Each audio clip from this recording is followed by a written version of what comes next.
All right, Jamie, let's get going here. Great. Thanks for joining. Oh, anytime. For people listening, this is Jamie Kotlewski of the Eastern Slopes Roasting Co. Appreciate it. Hey, it was great to be here. Just poured a beer here, doing the Tail Gunner Brewery tomorrow on the podcast. So cheers. Nice. Cheers. Um, for anyone out there who is listening, Jamie, can you explain to listeners what the Eastern Slopes Roasting Company is? Sure. So I guess Eastern Slopes Roasting Company was sort of born out of, well, and it still is just the just the love of finding good coffees, Yeah. roasting them um, as well as I can, and sort of continuing to perfect that, and just be able to enjoy that with with my friends and with other people. So pretty straightforward in terms of, I guess, what we do with that. And so it's not too much more than The it's love of just, coffee. yeah, exactly. And from Calgary originally, or? Yeah, so I was born and raised in Calgary, lived a couple of years in Edmonton Cool. for school and stuff, but then moved back to Calgary about 2012, 2013. So, but it's good to be back home, you know, living in isolation in Edmonton, but, it was still Yeah, nice. Calgary's home. Edmonton's a different place. For a Exactly. company that's named after an outdoor theme, I suppose you could probably get out to the mountains in Jasper and whatnot up Yeah, there. from Edmonton, it's pretty far. And yeah, Yeah. so So growing up, did you always have an interest in coffee and business, and did it kind of well, evolve? Or? so I guess growing up, maybe not so much, but probably started drinking more coffee, like 8 or 9 years Teenager. ago. Yeah. Yeah, like, and then I did run my own business, like when I was in university with the Deco windshield repair tents. So I did have like a Cool. small little, for a summer, I had that. So kind of had a bit of experience Yeah. running that, and seeing with coffee to see if I was able to turn it into something more than just a hobby. Hmm. So far it's not much more than that, but like, it's just interesting to kind of see how it's changed a bit over time. And just managing some of those challenges and things like that have been, like, they've been good, but they've sometimes been difficult too. Yeah. Did you take business at school after high school, or what'd you do after high school? No, so I'm like, I did a couple of years of science school in Calgary, Oh, and then cool. in Edmonton, I went to pharmacy school. So my full-time, I guess, job is a pharmacist with Alberta Health Services. But Hmm. uh, so, with that, you can run a business for sure, but that's not something that I um, am super passionate about, running that sort of business as my whole sort of life. Like, it's, Right. for now, it's It's like, yeah. yeah, like I'm passionate about coffee and it's fun, and I like to keep it that way if I can. So Yeah. yeah. It can be quite stressful running a business, especially these days with COVID and everything. Yeah. Oh, totally. So I get that. So I'm, in some ways that, being it as a hobby, there's significantly less kind of stresses with that for sure. What interests you about coffee? Is it the whole package? Is it the caffeine, the flavor? Is there a particular part of being in the coffee business that you like? Well, I think originally I kind of liked, the different types of flavors of coffee, the different origins. Some of the things, though, now that interest me more is sort of like, obviously I still like those things, and getting a great tasting coffee is, fantastic. But sort of, how does the coffee get, how does the coffee get to you from the origin of where it's grown Right. to the roaster to the cafe, and then to the to the customer, or to the customer at someone's house. So, like, Absolutely. that's what's kind of interested me more, as I've definitely learned more about that over the years and working with different people. traceability, I've noticed, is a big part of your company. So Yeah. can you explain what traceability is and how that works for anyone listening? So I'd like to kind of know where most of the pieces sort of come from. So Yeah. I'm fairly detail oriented, and that's a big part of my full-time job. So that has kind of extended out into the coffee thing too. So knowing where does this bean, this coffee that you're drinking, how does it go back to the person that grows it? Yeah. And the way that I've been able to do that is I pretty much work with one importer, Hmm. um, and he's the one that I've got, like the bulk of my coffee from. Like I've had a few little samples here and there, but Yeah. all the coffee that I have is pretty much through him, and he's big on traceability as well. So that makes it the partnership fantastic. So basically, you want to know from when the beans are picked on the farm all the way, the distribution all the way up into Canada. You want to know every stage of where they've been and where they've come from and the whole process, from what Yeah, I understand. yeah, absolutely. And do you guys use certain tools to do that, or how does that process work? So I guess the big thing is having trust in your importer. So Okay. um, I work with Jeff at Apex Importers, and kind of before COVID stuff, he was down in some of those countries, once or twice a year, and Ethiopia, Colombia, Costa Rica, working with producers there and other people to ensure that they're getting the right, that they're getting their coffees all the way through. So, and he's built relationships with some of those Mhm. farmers as well for years on end. And, he'll be a big purchaser of someone's coffee, year after year. And been able to have the same coffees like a That's cool. couple years in a row. What regions are you guys buying from?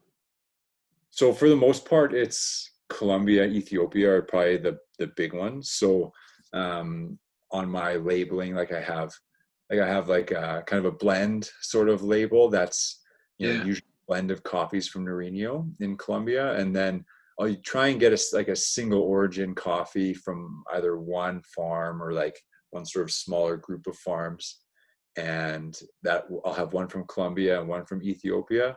And then lately I've had, a few sort of really kind of special ones that maybe I'll only get like 15 or 30 kilos of something. Yeah. Um, and I've had a Kenyan and a Costa Rican one as well.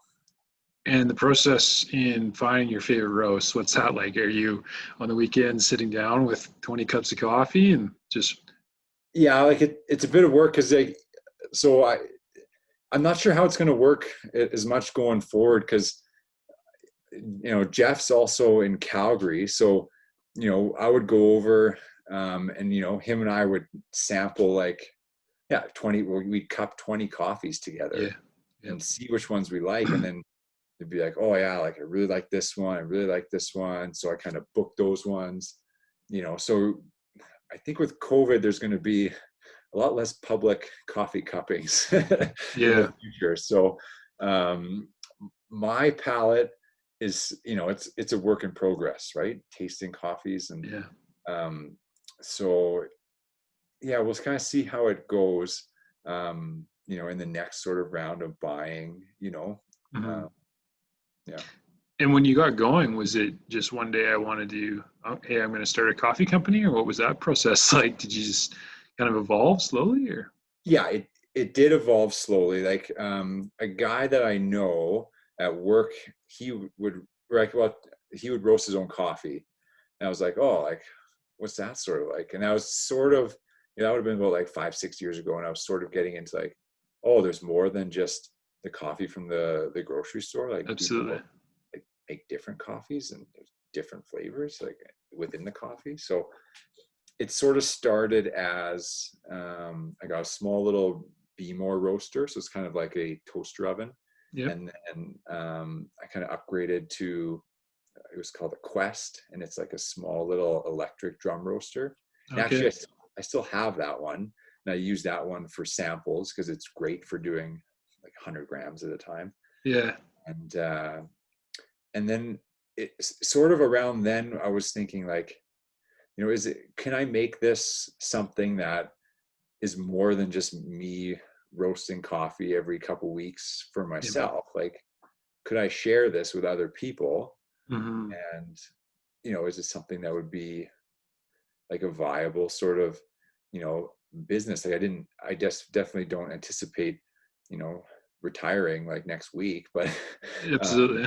Yeah, I can relate. I'm sure, coffee's not the like, you know, It's not a get rich quick scheme, that's for sure. no, definitely not. So that's kind of how it sort of evolved into this, like, can I turn this hobby into something that's a little bit more viable? Or, and like, it's still Yeah. kind of there, that it's still a bit of a hobby, maybe just on a bigger scale, Yep. instead of buying a box of, 5-6 pounds of coffee, like I'm getting, 650-pound bags of coffee. So it's, Yeah. it's still kind of there, but, kind of see how it goes. And yeah. Have you had issues with your supply chain with COVID and whatnot, or has that been steady for you guys? For you? Well, for me, not so much for me yet, but because I bought a bunch of coffee. It was actually in like January, February that I had like about 5 or 6 bags brought in. Okay. For me, that's still a fair amount. So that lasts like, Yep. can last like 6-7 months or something like that. So I did know, like, I was chatting with Jeff a bit, and he does have less Ethiopian coffees coming in than maybe he has in the past. Hmm. I don't know if that's all related to COVID, and it certainly could be, but he definitely hasn't been there to, sample coffees and things like that. So as far as I know, like for me personally, it hasn't affected me. That's great. Yeah.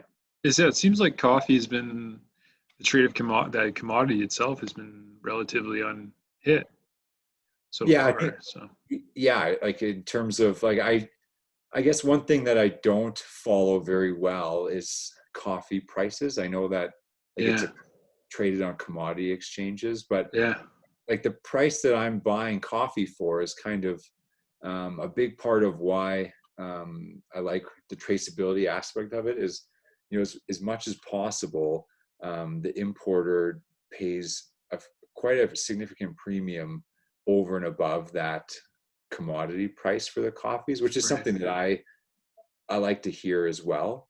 That, But like sort of fair trade stuff.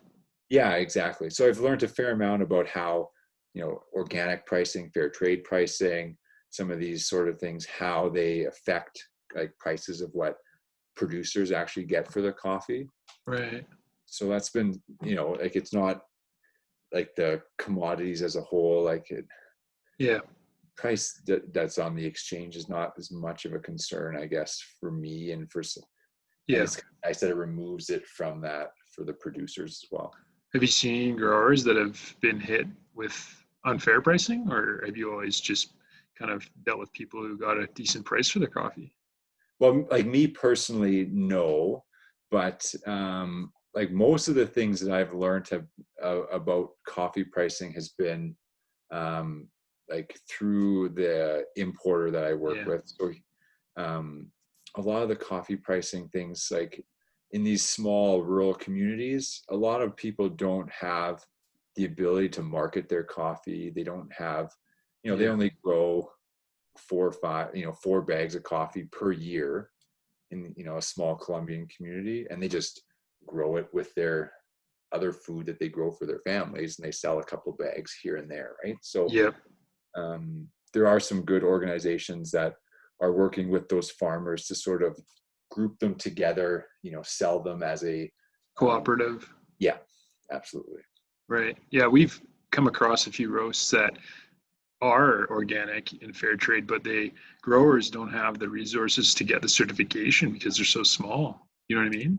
Exactly. And I don't know the exact numbers, but it can be something like, a couple $1,000s for a producer to get organic certification or fair trade. Yeah. But if they get fair trade certification, they get a bit more money for their coffee, but because they grow so little, it's not worth it. Yeah. Yeah.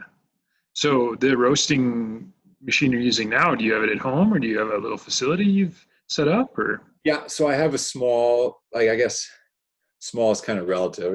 It's bigger than my other roaster. bigger So than it used to be? Yeah. yeah, exactly. So I have a 2 kilo gas roaster. Nice. One of the things that I love about Calgary is that the coffee community is so like it's so good, and it's so Yeah. people are so helpful. Um, and even something like this, you reach out to another small roaster and you're able to just chat and connect. It's awesome, right? But Yeah. the guys from the Calgary Heritage roasting group there, they Right. helped me get this roaster, and they walked me through some of the things. I had reached out to them about it, and Hmm. chatted with them, and so yeah, so I have a small little roasting kind of facility, I guess, in my garage that, Nice. yeah, so it's pretty basic, but it Yeah. does the job with yeah, with what it needs to do. Absolutely. Was that a big expense for you? Did you have to fork out a bunch of cash? Yeah, so it was a bit daunting because I was trying to buy stuff because it's from overseas, Hmm. um, and I had to import this like roaster from China, and like it's not like it's FedEx to you like with the tracking Yeah. number. It's like on a boat, Yep. just all like, so it's a bit daunting, that's for Yep. sure. But Yep. yeah, like Jamie and Mike were like don't worry, like it's pretty legit, so they helped me, like walk me through some of the steps and stuff like that. So that was like awesome. But it's not cheap. Like No, no, like hey, it's for forking out like thousands and thousands of dollars for this thing that you hope shows up, and you yeah. hope it gets there, hope it works. Yeah. As far as the coffee community in Calgary goes, have you ever been to the roastery in Kensington? I've been by there, yes, and I've had coffee from there, but not for a long time. Yeah.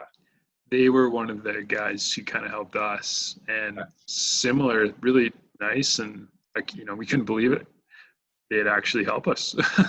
Yeah, well, that's it, right? And that's like when I talked to the Jamie and Mike, like they were selling their roaster, and I Mm. didn't end up buying theirs, but like I was talking to them, and it was like, like if you sell this to me, it's like Yeah. kind of competitors, right? And they're like, well, Yeah. they don't care, like Yeah. it was fine. Yeah. I mean, coffee's funny because it's a commodity, and basically, it's it's pretty hard to separate yourself at the end of the day. Yeah. But at the same time, I think a lot of people start out as just a labor of love, and Oh, absolutely. you And know, that's one of the things that I've sort of learned about this. It's a labor of love all the way from the beginning, like right to the end, right? So the producers that are growing it, like all the coffee's picked by hand. And it's yeah, usually picked by hand in these like mountain terrains, yep, like there's thousands of feet elevation, and they, they pick this stuff by hand, they process it by hand, yeah, it's bagged, and then these bags like travel across the world. Then I get them, hmm, and I like roasting them. I like the different, how do I roast this? Is it better to is it worse? And yeah, then making it, like I also like making it, yeah, but then people like baristas, they love making coffee for people, yeah, and people love drinking it. yep. So that's sort of, it's a shared passion all the way through. Well, it seems like sometimes different businesses or different business owners like different aspects of the business more than others. Absolutely.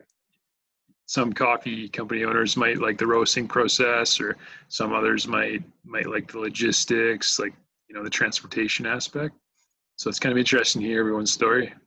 Oh yeah, and like in my like sort of day job is very um it's science based, it's numbers, it's it's Mm.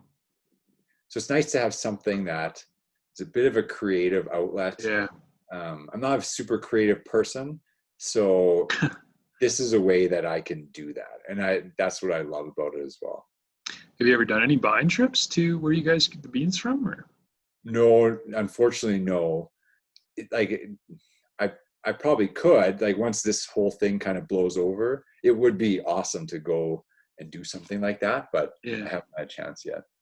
How about favorite coffees when you were just getting going? Did you have any brands that kind of inspired you, or coffees that you really liked? Well, I think like some of the ones that like I'd heard about, sometimes you hear about like, oh yeah, Phil and Sebastian they have a coffee that's tastes like a blueberry milkshake. And you're Yeah. like, that's okay. So, so you kind of hear about things like that. And then that's kind of, because, those are the guys that, the ones that them and Analog and, Yeah. when you're in Calgary, like those are the ones that are leading the charge with everything, right? Right. Um, I've always kind of liked the Death Wish guys, whether or not their coffee has the most caffeine or not. I don't know, but Yeah. the whole concept of maxing your caffeine levels has always been interesting to me. Yeah. Well, I can get pills for that. So like whatever. Yeah, yeah. Have you ever thought about doing a roast with the max caffeine levels possible? I've heard, like, I think you have to get the Robusta. Is it the Robusta Yeah, bean? yeah, yeah, exactly. So I've never had anything like that. So like I've heard they don't taste that good. Yeah, So I don't know. I've never actually tried it though. yeah. I've always thought that'd be an interesting experiment just to find. That's what they did apparently, or what they're doing. Yeah, exactly. It'd be awesome. Even like the Starbucks, the light roast, I've noticed really perks you up pretty quick. Yeah, definitely. Have Absolutely. you ever had that one, or? I've had I like their blonde roast better than Hmm. their normal roast, or what, yeah, I think they call it the blonde roast. So now that you're a coffee expert, what to you makes a good coffee? Is there anything particular that really? Do you have a particular way you like to make your coffee? Well, so do you mean like brewing method or? Yeah, let's start with brewing. Favorite brewing method? So I probably I have an espresso machine and Okay. I do like it, but I think I really like like a pour over coffee that's done really well. And I think because it just brings out all the flavors Hmm. um, of everything. It's like, so, if it's like a really light roasted like geisha and you get, all these subtle floral notes, or like a Kenyan coffee that has like real high popping acidity. I think I like how it really separates out the coffees, into Interesting. you have all their nuance and stuff from the pour overs. Hmm. So, favorite method brewing would be a pour over. Any particular bean or region? Well, lately I like I've always loved the Ethiopian coffees, Hmm. just because there's so much variety. Like you have you know, you have different processing. So you have, the more natural processed ones, typically came from Ethiopia. And then from Yeah. the different regions, like some of those, like they're so unique. Like you can have a real floral coffee or a real peachy that tastes like peach iced tea. So Hmm. I think that the Ethiopian coffees are just some of my favorites because they're just so diverse. Interesting. And decaf? Any decaf? So for the first time, I did get some decaf. Um, I only got like like a 35-kilo bag. So I Yep. didn't know how well it would be. And to be honest, there's not that many people that get it. Mm. But I do really like the decaf coffee as an espresso over ice cream, like in the evening or something like that. Absolutely. Yeah, Yeah. like that's the best. How about cafe? Have you thought about branching out into a cafe or anything along those lines? Like I have a little bit, but it's not something probably now that I would pursue, because that would be quite a bit bigger undertaking than just doing Yeah. like a roastery. Um, so that would be like, I have thought about it, but it probably isn't in the cards now. Well, it's a bit of a risk too. I mean, again, back to COVID, a lot of cafes that have that's tough. Yeah, like, COVID came, but the rents and the leases don't stop. You still have to heat the place, and Yeah. yeah, it's hard. It's really hard. So no cafe in the future, just roasting. Yeah, for now. And do you do a light, medium, dark? So I do, usually like they're on the lighter to medium side for most of the coffees. Okay. Um, Depending on the beans, because I want to try and bring out the flavors of the coffee as much as I can. So I keep them on the lighter side. The blend that I'm doing right now, the beans do tend to be better when they're a little bit more on the caramelly, darker side. Hmm. So that one's would be like a medium dark roast that I do. Okay.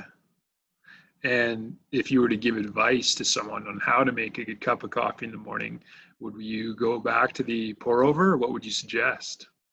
Yeah, like, it's probably not a bad place to start. Like, without getting, you can get super technical with your, You with can your, get technical. Yeah, give yeah, her. I guess like people do all this stuff, but like I'm a scientist, right? So Yeah. with water and stuff, I get really into, and but if you start with, Calgary water is very clean. It just has lots of minerals in it. So Okay. it's pretty hard. So it extracts your coffee, very, very well. And it does mute the acidities of your coffee just because there's so much hardness in it. But putting your water through like at least a Brita takes out the chlorine that's in the Calgary water. And that takes you a long way, even that by itself.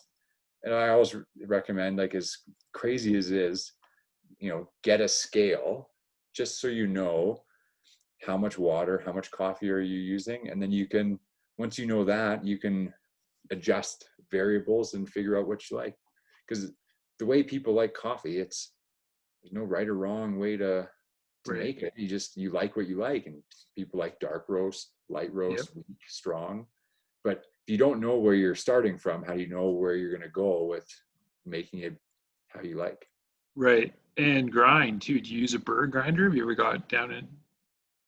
Yeah, so I'm a bit, because I'm also, if I do something, I tend to overdo it. So I have like a cafe style grinder in my kitchen, Okay. which the other half of my family is not super thrilled about, but it does make good coffee, so it makes up for it. Huh. Do you think that it really makes that much of a difference, the grind, when you put it through the filtering process? I think like the grind probably pretty important for an even extraction. Again, it kind of gets to the point of diminishing returns. Like if you spend Yeah. like Yeah. $100 bucks or $150 on a grinder, you're going to get probably 80 to 90% of the way. If you're going to you can spend $4,000 on a grinder like a cafe, Mhm. and it will be better, but you could have bought 15 of your other grinders for how much better it's going to be, right? Right. What's your opinion on espresso machines? Same sort of thing. You can spend a fortune on those sort of things. Yeah, anywhere from like a couple $100 to like $10,000 for an espresso machine. So it sort of depends what you want. Espresso at home is tricky because you need like if you're going to spend that much money on a machine, you kind of need to do it all the time, and you do need a Yeah. good grinder to do it well. Right. So, but again, if you like the espressos you make at home, Yeah. like, great, that's awesome. Yeah. Yeah. It seems like, well, it is like coffee is like wine, where everyone has Yeah. their favorites, and like I can't tell the difference between a $10 bottle of wine and a $100 bottle of wine. Oh, I'm the same way, right? But you could probably learn to do Yeah. those if you wanted to, right? Yeah. Yeah. Uh, yeah. So, so do you have a roasting schedule set up now? Are you doing it once a week or once a month? Yeah, so it sort of depends on how much I'm going through in terms of selling them. So I sell like a lot to, it's people that I know or friends of friends, or, other people that have heard about it, or I've, been at the odd market that gets some. So I'm usually roasting like every like 2 weeks kind of thing. Cool. And So that really fresh. Yeah, like every 2 weeks, every 3 weeks. So it's not, I'm not roasting tons. I'm not roasting every day because I don't have that many The volume, yeah. to go through. But it's kind of the right amount of roasting to that people are getting fresh roasted beans, but then the green beans that I have, it's enough volume that they're not going stale. Okay. And distribution, are you looking to push out into grocery stores, online? What's So the, I have a website that I sell through, which is easternslopesroastingco.com. And I have like an e-commerce platform on there. So, people can buy it, ship it, all that stuff through there. I haven't branched out into looking at grocery stores and stuff. I don't, depending on volumes and things like that, it would be, like my machine's only 2 kilos, so you're only really roasting 1.7, per batch. So I can't be pushing out like 200 pounds of coffee in like 2 days is kind of tricky, but well, it'd be a good problem to have, maybe. yeah, yeah, it's true. It wouldn't be like a terrible thing. Maybe in one day, yeah. Yeah, maybe one day. And as of like June 1st, actually, there's new kind of rules for low risk food products in Alberta. So that's one of the things that's changed, which has been actually quite favorable in being able to start a small business like a coffee company, Mm-hmm. to be able to play by those, to follow those rules and to be sort of on side with the health authorities as well. Very cool. So kind of, I guess, just seeing how the business goes, take it one step at a time and Absolutely. Yeah, see what unfolds. totally. If you were to leave a coffee drinker with a piece of advice on the best way to enjoy coffee or best types of coffee, what would you tell them? I guess, well, like I always tell people when they taste my coffee, like, try it without cream and sugar first, and just see what is it about the coffee that you like, add your cream, add your sugar, do whatever you like. Like it doesn't matter, your people are going to have their own preferences, but I guess my advice would be to just see what it is about coffee that you enjoy and see how what you do, how does it affect that cup that you're currently enjoying. Okay. And anything else? Well, there's like, if you're looking for like specific brew advice, like there's so much Yeah, stuff. that's what I was, yeah. Yeah, like there's so much available, I guess. Like I'm certainly not a barista, but there's quite a few, well-known coffee people that are out there that have YouTube videos of they'll instruct you how to, do a proper pour over, what they like about espresso. So, like, people like Scott Rayo or like James Hoffman, like they have these fantastic videos that you can learn. Like those are the people that I've learned all of my coffee information from. So I probably can't teach it better than they can. So How important do you think branding is and marketing versus, the actual, because you need a good product, but how important do you think branding and marketing is versus the actual roasting process and getting down into the weeds? it's probably like there's a very big difference between like running a big business versus a hobby business, right? So most of the people, like myself included, that do hobby business, it's kind of all about the product. So like I try and make my coffee good, but roast it really well, and I'm not the marketing expert, and I don't really have anyone that is. So like if to grow your business, that is probably more important than the actual roasting process. Like It's interesting, hey? yeah, like someone like me would be the perfect person to run the roasting side of a business while someone else takes care of the actual business. So The high level or what, it's not even high, it's just a different side of the business. yeah, totally. But the thing is that a lot of times you need one before the other. You need to be an excellent product before Absolutely. before it'll take off. But Yeah, so that's why if you're doing like starting a business as, well, whatever business, like if you really like something, like I guess I would be sort of the technician side of the business. Like I like the roasting, I like the tasting, I like the tweaking. mm, Uh, if I really wanted to have this go bigger, I would definitely need to partner with somebody mm, that is the marketing guy or the girl or the expert in sort of the branding and yep. distribution, things like that. Because I know that that's not me. I'm not Mm. the creative type. And those are often the people that need to be those bigger thinkers that are doing stuff like that. Have you ever read the E-Myth by Michael Gerber? Yes, I think that's part. So the technician type Yeah, thing might be from that book, and so I haven't read it, but I've heard about it. that's exactly what it is. Yeah, It's pretty much a lot of, I guess, technical types get caught up in the business, and the idea is you got to work on the business instead of inside the business. absolutely. Basically, just what we talked about.